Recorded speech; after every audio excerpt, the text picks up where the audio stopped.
SSC MTS exam 2026 में आपको इस क्लास से मिल सकते हैं 50 नंबर, क्योंकि इस क्लास में वही टॉपिक कवर किए गए हैं जिन टॉपिक से एग्जाम में क्वेश्चन पूछे जा रहे हैं। जिन बच्चों का एग्जाम 6 से 19 फरवरी के बीच में है, उन सभी बच्चों को इस क्लास को अंत तक पूरा जरूर देखना चाहिए, क्योंकि इस क्लास में महत्वपूर्ण प्रश्न लिए गए हैं जो आपको सीधे एग्जाम में देखने को मिल सकते हैं। तो आप सभी लोगों का स्वागत है आपके अपने यूट्यूब चैनल स्मार्ट स्टडी पर। फ्रेंड्स, यदि आप लोग अभी तक स्मार्ट स्टडी यूट्यूब चैनल को सब्सक्राइब नहीं किए हो तो सभी लोग चैनल को सब्सक्राइब कर लीजिए, बेल आइकन को प्रेस कर लीजिए ताकि आने वाली वीडियो का नोटिफिकेशन सबसे पहले आप लोगों को मिल सके। यदि आपको एग्जाम में 50 नंबर चाहिए, यानी कि 15 से 16 क्वेश्चन इस क्लास से आपको चाहिए, तो आप लोग इस क्लास को अंत तक पूरा जरूर देखना। क्लास ज़्यादा बड़ी नहीं होगी, ठीक है? तो हम बिना टाइम वेस्ट किए आज की क्लास को स्टार्ट करेंगे और पहला क्वेश्चन आ रहा है स्क्रीन पर। पहला क्वेश्चन है, बिहू किस राज्य का सबसे प्रसिद्ध लोक नृत्य है?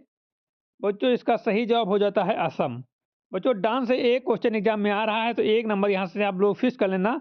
हम जो है इस टॉपिक से भी अच्छे क्वेश्चन लेकर आए हैं, ठीक है? अगला क्वेश्चन चलते हैं। अगला क्वेश्चन है कि पेरिस ओलंपिक 2024 में भारत के लिए रजत पदक किसने जीता? तो इसका राइट आंसर हो जाता है Neeraj Chopra. Option number B बिल्कुल सही जवाब है। चलते हैं क्वेश्चन नंबर 3 पर। क्वेश्चन नंबर 3 है कि घूमर किस राज्य का पारंपरिक लोक नृत्य है? तो घूमर जो है गुजरात राज्य का पारंपरिक नृत्य है। अगला क्वेश्चन अगला क्वेश्चन क्वेश्चन नंबर 4 है कि समाजवादी समाज का पैटर्न अपनाने का फैसला किस सेशन में लिया गया और इसे किस योजना में लागू किया गया? तो ये लिया गया था अवधि सेशन सेकंड प्लान में, ठीक है? अवधि सेशन में सेकंड प्लान में। ऑप्शन नंबर बी बिल्कुल सही जवाब है। चलते हैं क्वेश्चन नंबर 5 पर। राज्यपाल पद की योग्यता किस अनुच्छेद में दी गई है? राज्यपाल पद की योग्यता किस अनुच्छेद में दी गई है? तो सही जवाब हो जाता है ऑप्शन नंबर बी 157, आर्टिकल 157, अनुच्छेद 157।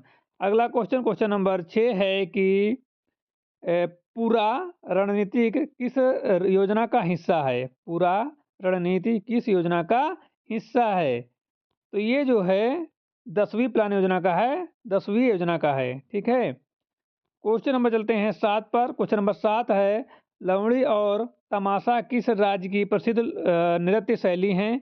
तो ये कहाँ के हैं?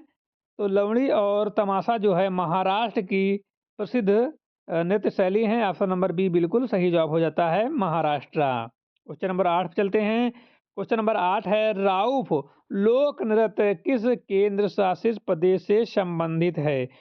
राउफ लोक नृत्य किस केंद्र शासित प्रदेश से संबंधित है? ऑप्शन लद्दाख, जम्मू और कश्मीर, दिल्ली या पुदुचेरी। आप लोग इसका जवाब कमेंट बॉक्स में दे सकते हैं। तो राउफ लोक नृत्य जो है वो जम्मू कश्मीर से संबंधित है। ऑप्शन नंबर बी बिल्कुल सही जवाब है, जम्मू कश्मीर। चलते हैं क्वेश्चन नंबर 9 पर। क्वेश्चन नंबर 9 का जवाब पहले आप लोगों को देना है कि राज्यपाल की क्षमादान शक्ति किस अनुच्छेद में दी गई है? राज्यपाल की क्षमादान शक्ति किस अनुच्छेद में दी गई है?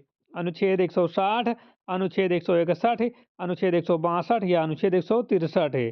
तो इसका सही जवाब हो जाता है अनुच्छेद 161 में जो है राज्यपाल की क्षमादान की शक्ति का दिया गया है, ठीक है? राज्यपाल की क्षमादान शक्ति जो है अनुच्छेद 161 में दी गई है। चलते हैं क्वेश्चन नंबर 10 पर। क्वेश्चन नंबर 10 है कि पेरिस ओलंपिक 2024 में नीरज चोपड़ा का रजत पदक जीतने वाला श्री कितने मीटर था? मतलब थ्रो कितने मीटर का था? यहाँ पर थ्रो है, ठीक है? थ्रो कितने मीटर का था? पेरिस ओलंपिक 2024 में नीरज चोपड़ा का रजत पदक जीतने वाला थ्रो कितने मीटर का था? तो वो जो था 89.45 मीटर का था। ऑप्शन नंबर बी बिल्कुल सही जवाब हो जाता है, ठीक है? तो थ्रो था वो 89.4 मीटर का था। चलते हैं क्वेश्चन नंबर 11 पर। क्वेश्चन नंबर 11 है कि गिद्ध और भांगड़ा किस राज्य के प्रमुख लोक नृत्य हैं? गिद्ध और भांगड़ा किस राज्य के प्रमुख लोक नृत्य हैं? तो ये जो है पंजाब के हैं। ऑप्शन नंबर बी बिल्कुल सही जवाब है, पंजाब। क्वेश्चन नंबर 12 है, राज्यपाल द्वारा शपथ या प्रतिज्ञान किस अनुच्छेद में है? राज्यपाल द्वारा शपथ या प्रतिज्ञान किस अनुच्छेद में है? तो ये अनुच्छेद 159 में है, आर्टिकल 159 में है, ठीक है, 159 में है।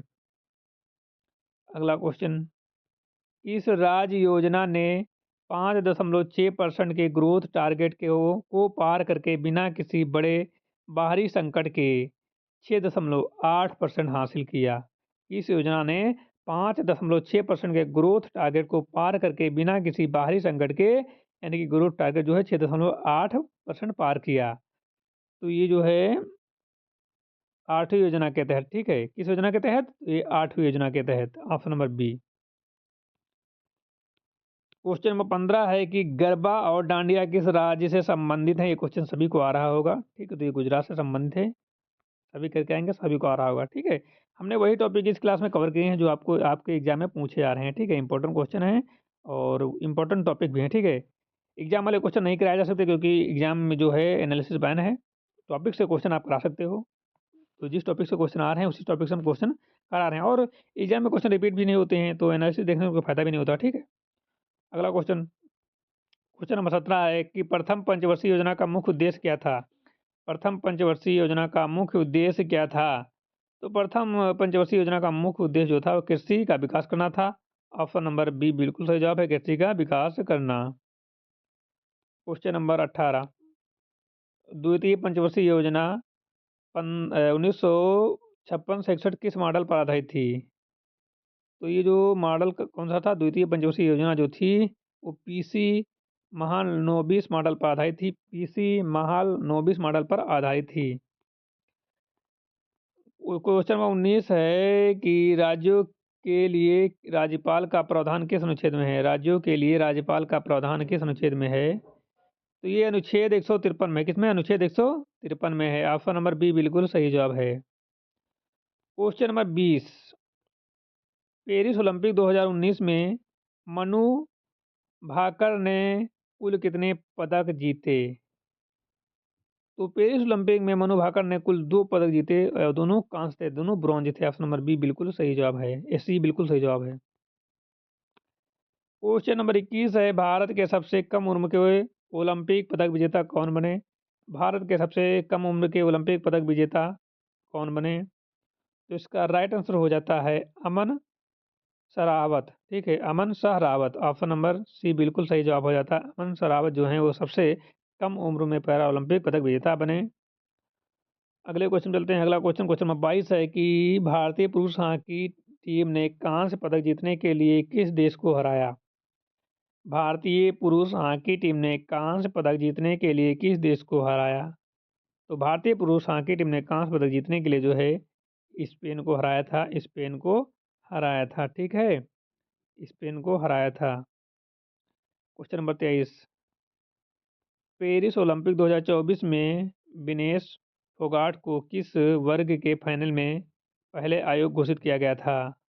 पेरिस ओलंपिक 2024 में विनेश फोगाट को किस वर्ग के फाइनल में पहले आयोगी घोषित किया गया था? तो 50 किलोग्राम कुश्ती में जो है पेरिस ओलंपिक 2024 में विनेश फोगाट को पहले जो है आयोगी घोषित किया गया था। चलते हैं क्वेश्चन नंबर 24 पर। क्वेश्चन नंबर 24 है, पेरिस ओलंपिक 2024 की पदक तालिका में भारत किस स्थान पर रहा? पेरिस ओलंपिक 2024 में पदक तालिका पर भारत किस स्थान पर रहा? तो भारत जो रहा था वो 71वें स्थान पर रहा था, ऑप्शन नंबर सी बिल्कुल सही जवाब है, 71वें स्थान पर। अगला क्वेश्चन है, राज्य की कार्यकारी शक्ति किसमें निहित है? राज्य की कार्यकारी शक्ति किसमें निहित है?